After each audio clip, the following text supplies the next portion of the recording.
एक गुरु का एक शिष्य बहुत दुखी था। जब भी वह भिक्षा मांगने के लिए आसपास के गांवों में जाता तो उसे वहां दुख, दर्द, तकलीफ दिखाई देते। यह सब देखकर वह बेचैन रहने लगा। वह ईश्वर से प्रार्थना करता कि सबको सुख दे, खुशी दे, शांति दे। एक दिन उसके मन में यह प्रश्न उठा कि क्यों इस दुनिया को बनाने वाले ने इन सबको दुख दिया है, क्यों नहीं वह सबको सुख दे देता। यही प्रश्न लेकर वह अपने गुरु के पास पहुंचा और बोला, हे गुरुदेव, इस दुनिया के लोग इतने दुखी क्यों हैं? क्यों चारों तरफ दुखी दुख है? इस दुनिया को बनाने वाला क्यों नहीं इन सबको सुख और खुशियां दे देता? मैं बहुत दुखी और बेचैन हूं इन सबके दुख देखकर। मैं जब आसपास के गांवों में भिक्षा मांगने जाता हूं तो मुझे वहां दुख और तकलीफ के अलावा कुछ और दिखाई नहीं देता। हर इंसान किसी न किसी बात से दुखी है, परेशान है, बेचैन है। गुरु ने कहा, इन सबको सुख ही दिया गया है, लेकिन इन्हें अपना सुख दिखाई ही नहीं देता, तो इसमें कोई क्या कर सकता है? शिष्य ने कहा, गुरुदेव, अगर सुख होगा तो सुख दिखाई देगा और अगर दुख होगा तो दुख दिखाई देगा। लोग इतने नासमझ तो नहीं कि सुख होने के बाद भी दुखी होने का प्रयास करेंगे। भला सुख दुख कैसे बन सकता है? दुख होगा तभी तो लोग दुखी और परेशान हैं। यह सुन गुरु ने एक हल्की सी मुस्कान दी और कहा, मैं जानता हूं कि तुम एक बहुत अच्छे मूर्तिकार हो। तुम एक काम करो, इन लोगों की खुशी के लिए, इन लोगों के सुख के लिए एक ऐसी मूर्ति बनाओ जिसे देखकर यह सब अपना दुख भूल जाएं, चाहे थोड़े समय के लिए ही सही।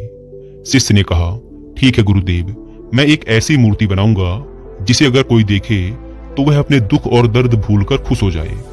शिष्य ने 3 महीने तक उस मूर्ति पर काम किया। वह दिन रात पूरी लगन से उस मूर्ति को तराशता रहा। 3 महीने बाद जब उसकी मूर्ति पूरी तरह से बनकर तैयार हो गई तो वह गुरु के पास आया और बोला, हे गुरुदेव, आपके कहे अनुसार मैंने वह मूर्ति बना ली है। जो भी इंसान उस मूर्ति को देखेगा अपने दुख और दर्द भूलकर खुश हो जाएगा। आप मेरे साथ चलें और उस मूर्ति को देखकर बताएं क्या मैंने सही काम किया है। गुरु शिष्य के साथ उस मूर्ति के पास पहुंचे। मूर्ति सचमुच बहुत सुंदर थी, अद्भुत थी। शिष्य ने एक सुंदर लड़की की मूर्ति बनाई थी जो दिव्य दिख रही थी, देवी दिख रही थी। उसकी मुस्कान ऐसी थी कि कोई भी उसमें खो जाता और अपने दुख दर्द भूलकर प्रसन्न हो जाता। गुरु ने कहा, बहुत खूब, बहुत अद्भुत मूर्ति बनाई है तुमने। अवश्य ही यह लोगों को उनके दुख से बाहर निकालने में उनकी मदद करेगी। परंतु मैं चाहता हूं कि तुम इस मूर्ति के चेहरे पर कहीं पर भी एक ऐसा निशान बनाओ जो दिखाई ना दे। शिष्य ने पूछा, लेकिन क्यों गुरुदेव? गुरु ने कहा, यह मैं तुम्हें बाद में बताऊंगा। शिष्य ने उस मूर्ति की आंख के ऊपर भौहों में एक छोटा सा निशान बना दिया जो दिखाई भी नहीं दे रहा था। गुरु ने कहा, बहुत अच्छे, अब इस मूर्ति को गांव के बाहर वाली सड़क पर रख देते हैं।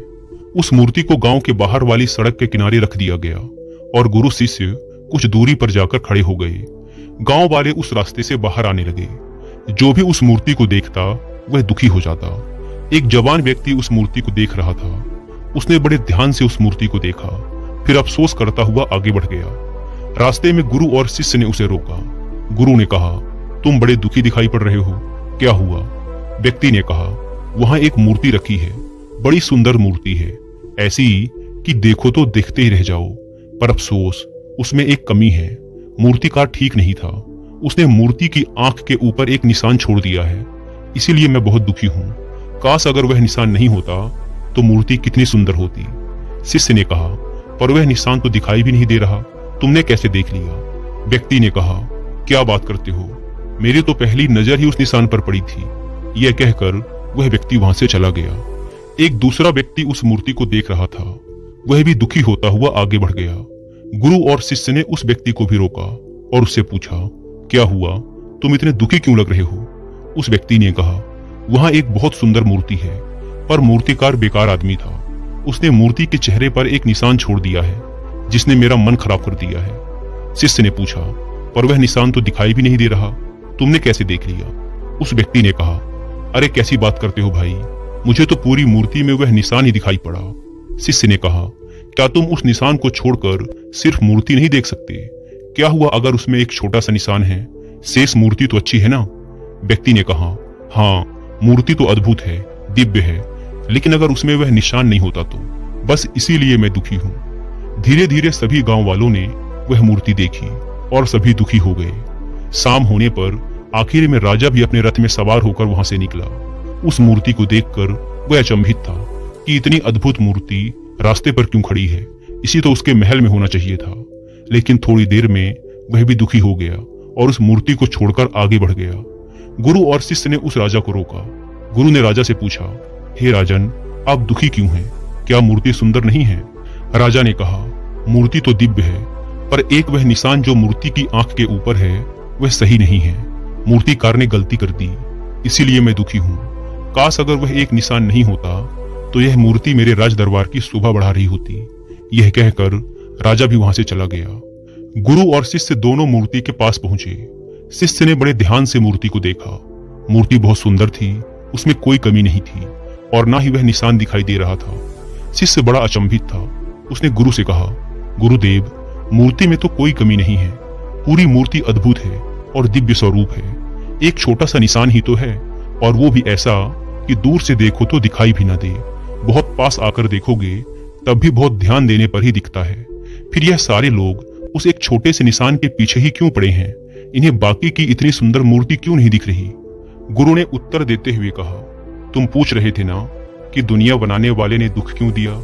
उसने दुख नहीं दिया, उसने तो इन्हें सुख देने की सारी व्यवस्था की थी। पर यह सब पूरी मूर्ति नहीं देखते, यह कमी देखते हैं, यह पूरा सुख नहीं देखते। उसमें एक छोटा सा दुख ढूंढने में लगे रहते हैं। जैसे तुम्हारी मूर्ति में इन्होंने सुख की जगह दुख ढूंढ लिया, अर्थात मूर्ति की दिव्यता देखकर खुश होने की बजाय एक छोटी सी कमी देखकर दुखी हो गए। ऐसे ही इनके पास सुख ही सुख है, लेकिन यह उस एक दुख में खोए रहते हैं जिसका कोई वजूद ही नहीं है। जैसे तुम्हारी मूर्ति में उस एक छोटे से निशान का कोई वजूद नहीं है। शिष्य ने प्रश्न किया, लेकिन ये ऐसा क्यों करते हैं गुरुदेव? गुरु ने कहा, बेचैन मन के कारण। यहाँ सब बेचैन हैं। ये कभी भी पूरी मूर्ति देखते ही नहीं, ये कभी भी अपना पूरा सुख देखते ही नहीं। ये देखते हैं एक छोटी सी कमी, ये सुख के बीच दुख देखते हैं। ये पूरी दुनिया विराट सुख को छोड़कर छोटे छोटे दुखों को पकड़कर बैठी रहती है। वही उनकी जिंदगी है और वही उनकी दुनिया है। अगर ये ध्यान से देखें तो बनाने वाले ने हर चीज इनके सुख के लिए ही बनाई है। ये नदियां, ये पहाड़, ये हरी भरी प्रकृति, स्वादिष्ट फल और भोजन, रिश्ते नाते, धन संपदा, हर एक चीज इनके सुख के लिए ही बनाई गई है। लेकिन ये हर चीज में अपने लिए दुख ढूंढ ही लेते हैं और दुखी होते रहते हैं। जिस प्रकार इस मूर्ति को बनाने वाले को सभी लोग दोष दे रहे थे, उसी प्रकार इस दुनिया को बनाने वाले को भी ये लोग दोष देते हैं। जबकि इसमें गलती किसकी है, मूर्तिकार की या मूर्ति को देखने वाले की? शिष्य ने कहा, गुरुदेव, इन्हें सुख मिले, क्या कोई ऐसी व्यवस्था नहीं हो सकती? गुरु ने कहा, मैंने बताया ना, सुख तो इन्हें पहले से ही मिला हुआ है। इन्हें वह एक छोटी सी कमी छोड़कर पूरी मूर्ति देखनी होगी, तभी तो इन्हें अपना पूरा सुख दिखाई पड़ेगा। शिष्य ने कहा, और इसके लिए क्या करना होगा गुरुदेव? अपने ध्यान को छोटी सी कमी से हटाकर पूरी मूर्ति पर लगाना होगा, और यह तभी संभव होगा जब वो अपने बेचैन मन से छुटकारा पाने की कोशिश करें, अपनी समझ को बढ़ाएं, ध्यान करें। ध्यान से मन की बेचैनी कम होती है और शांति आती है, और एक शांत मन ही पूरी मूर्ति देख सकता है, एक छोटी सी कमी नहीं। केवल बेचैन मन ही कमियों को ढूंढता है और दुखी रहता है। शिष्य ने कहा, मैं आपकी बात समझ गया हूं गुरुदेव।